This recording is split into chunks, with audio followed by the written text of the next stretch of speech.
RTS Info, Sandra Viscardi. 5 personnes étaient à bord au moment du crash. La marine américaine a lancé des recherches à un peu plus d'une centaine de kilomètres des côtes de San Diego parce qu'un hélicoptère basé à bord de l'USS Abraham Lincoln s'est écrasé en mer lors d'un vol de routine. À cette heure, un seul membre d'équipage a été secouru. Le nombre de nouveaux cas de coronavirus dans le monde a reculé la semaine dernière pour la première fois en près de 2 mois, de près de 3%. Celui des nouvelles victimes a par contre augmenté d'environ 2%. Au total, 4,5 millions de personnes sont décédées depuis le début de la pandémie et plus de 215 millions ont été infectés.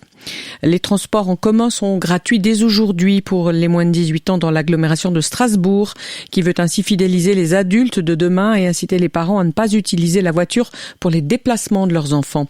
Cela concerne plus de 84 000 mineurs. La mesure s'applique aussi à la ville allemande de Kehl, desservie par les mêmes transports publics.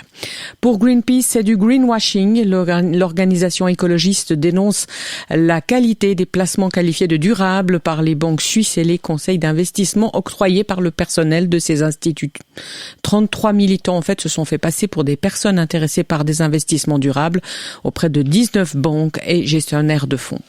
Le médecin cantonal bernois Linda Natet est la nouvelle vice-directrice de l'OFSP. Enfin, elle sera à partir du 1er janvier prochain. Elle sera responsable d'une nouvelle unité englobant les divisions profession de la santé, stratégie de la santé, prévention des maladies non transmissibles et maladies transmissibles. Le canton de Berne devra donc lui trouver une remplaçante. Un désastre a été observé en moyenne chaque jour dans le monde depuis 50 ans en raison de la météo, du climat et de problèmes d'eau. Il fait quotidiennement 115 victimes et 185 millions de francs de dégâts, selon un rapport de l'ONU publié ce matin à Genève. Sur cette période de 50 ans, le nombre de désastres a été multiplié par 5, en cause le changement climatique, les situations météorologiques extrêmes et davantage de données. Plus de 90% des victimes habitaient un pays en développement. Les sécheresses et les tempêtes ont été les plus meurtrières, largement devant les inondations et les températures extrêmes. À l'US Open de tennis, Belinda Bencic et Jil Teichmann poursuivent leur route jusqu'au deuxième tour au moins. Victoria Golubic et Stéphanie Fögele peuvent déjà rentrer leur raquette. Grandissime favori, Novak Djokovic a perdu une manche face au Danois Holger Rune avant de s'imposer en 4-7.